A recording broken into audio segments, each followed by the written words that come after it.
Assalamualaikum warahmatullahi wabarakatuh. Perkenalkan, nama saya Siti Mulyani dengan NPM C1B011829. Baiklah, di sini saya akan menjelaskan materi lanjutan mengenai akuntansi, yaitu berjudul Inventory 1. Di sini saya akan menjelaskan bagaimana kelanjutan mengenai Inventory 1. Jadi inventarisasi itu yang mengatur tentang persediaan, yaitu adalah PSDA nomor 14. Nah, jadi pernah dijumpai pada perusahaan dagang dan manufaktur, di mana pada perusahaan dagang dan manufaktur itu inventory ditemukan. Dan setelah itu perusahaan dagang itu persediaan barang dagangan, dan mereka menyediakan barang-barang dagangan yang siap dijual kembali. Nah, jadi barang yang dibeli itu oleh perusahaan itu berupa suatu barang tanpa merubah bentuk. Jadi ketika mereka membeli suatu barang, mereka akan langsung menjualnya tanpa merubah bentuk barang tersebut. Kemudian setelah barang itu dibeli dan tidak dirubah, akan dijual kembali dan kemudian akan mendapatkan laba.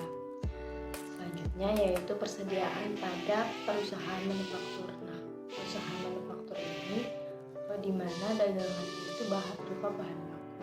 Nah, bahan baku yang akan diproses itu mereka membeli bahan baku, kemudian mereka akan memproses bahan baku tersebut. Kemudian ada pun yang kedua itu adalah barang dalam proses. Nah, barang dalam proses ini bisa disebut sebagai barang setengah jadi. Jadi barang setengah jadi tersebut kemudian ada yang terakhir itu adalah barang jadi. Nah, jadi barang jadi ini barang yang siap dijual. Nah, mereka ini perusahaan manufaktur ini mereka membeli suatu bahan, kemudian mengolahnya menjadi barang setengah jadi dan kemudian memproses barang tersebut sehingga membuat barang tersebut menjadi barang yang siap dijual kembali. Perusahaan contohnya itu ada perusahaan mebel, di mana perusahaan mebel tersebut mereka menjual barang jadi atau biasa disebut dengan aset lancar. Nah, akan tetapi mereka akan melaporkan dalam laporan posisi keuangan. Kemudian yang kedua yaitu penentuan kuantitas. Jadi setiap unit barang dagang tersebut ditentukan jumlah unit yang tersisa. Terus pada setiap akhir periode, mereka itu yang pertama pasti mereka melakukan sistem pencatatan perpetual. Nah, di sana mereka menggunakan kartu persediaan, di mana kartu persediaan itu ada terdapat jurnal penyesuaian, di mana itu digunakan untuk menyesuaikan nilai berdasarkan hasil perhitungan. Yang kedua itu yaitu pencatatan periodik, di mana pencatatan tersebut melakukan perhitungan fisik pada setiap akhir periode. Jadi pada setiap akhir periode mereka melakukan pencatatan per periode. Nah, jadi selanjutnya itu adapun permasalahan di dalam penentuan kuantitas persediaan. Nah, permasalahan yang pertama yaitu pengakuan kepemilikan atas barang tersebut. Nah, jadi di dalam pengiriman atau good insurance, yang pertama itu yaitu permasalahan yang muncul terkait dengan pelaporan nilai, biasanya itu persediaan pada setiap akhir periode. Nah, hal itu disebabkan oleh adanya barang dagang yang sudah dibeli tetapi masih dalam pengiriman, jadi belum sampai ke pembelinya tersebut, sehingga menyebabkan persediaan pada akhir periode itu pelaporan nilainya belum sampai, tapi kita sudah mengirim tapi belum diterima oleh si pembeli, seperti itu. Kemudian yang kedua yaitu syarat yang kesepakatan yang mempengaruhi pada peralihan kepemilikan. Nah, barang pada perseptual pada pembeli. Nah, jadi setiap sweeping point itu kepemilikannya itu beralih sesah pada barang yang di gudang digunakan atau biaya angkut ditanggung pembeli. Kemudian yang kedua yaitu FOB detergent point, yaitu barang bersedia setelah sampai di gudang pembeli. Nah, biaya angkut itu biasanya ditanggung oleh persual atau pembeli. Kemudian yang kedua yaitu barang kontingensi, di mana barang tersebut itu status kepemilikannya masih milik penitipan barang. Jadi contohnya itu donat yang dititip di warung. Nah, jadi donat tersebut masih akan dititip dan belum diterima pembayarannya oleh si penjual, karena mereka akan mengambil bayaran tersebut setelah barang tersebut habis.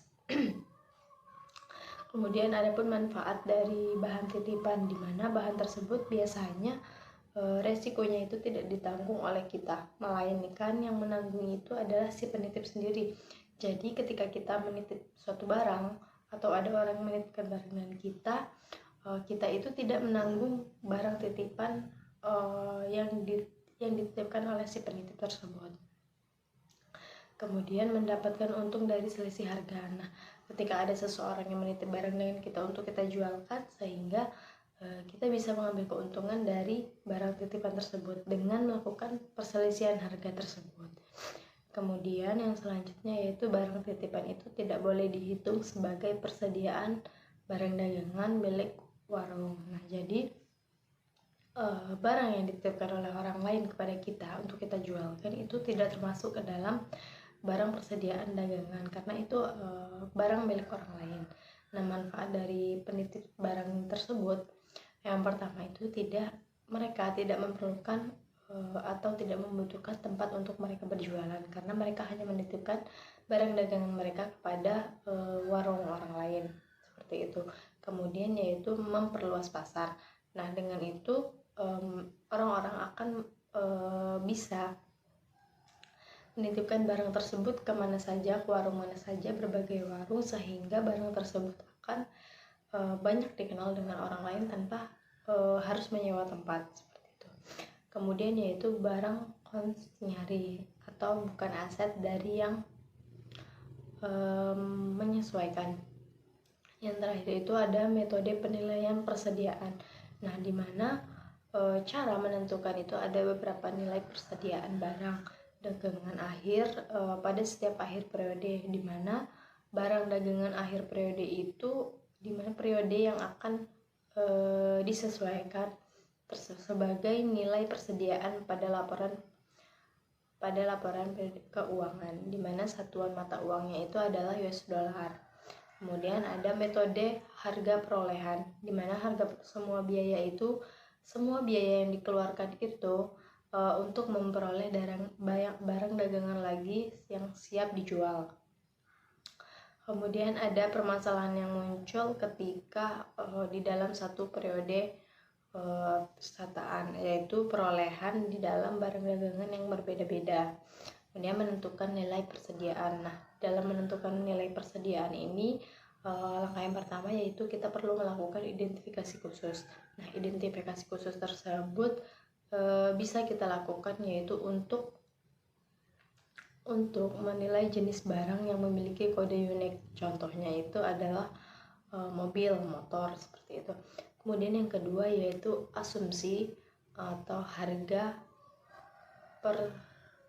peralatan. Nah, mereka biasanya menggunakan metode FIFO, first in first out. Nah, jadi first in first out ini setiap barang yang masuk pertama itu yang akan mereka jual pertama juga, seperti itu. Asumsi pada harga perolehan itu biasanya ada pada dengan yang kedua itu ada LIFO atau last in first out. Barang yang terakhir masuk itu akan yang mereka jual pertama. Nah, kemudian yang ketiga ada average net touch, di mana kata-kata sederhana tersebut harga perolehan rata-rata per unit itu biasanya harga yang diperoleh itu akan dibagi dengan harga perolehan. Jadi jumlah perubahannya itu ada beberapa kali. Nah, jadi kata-kata yang tertimbang itu harga perolehan rata-rata per unit sama dengan available for sale dibagi dengan per unit available for sale.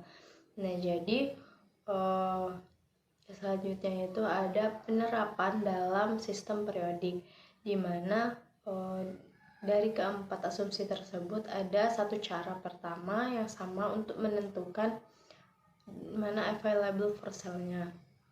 Yang terakhir itu adalah penerapan dalam sistem perspektual, di mana sistem tersebut dibantu dengan persediaan dalam perspektual hanya ada rata-rata perubahan atau moving average, atau laba asumsi LIFO ini atau laba yang paling rendah.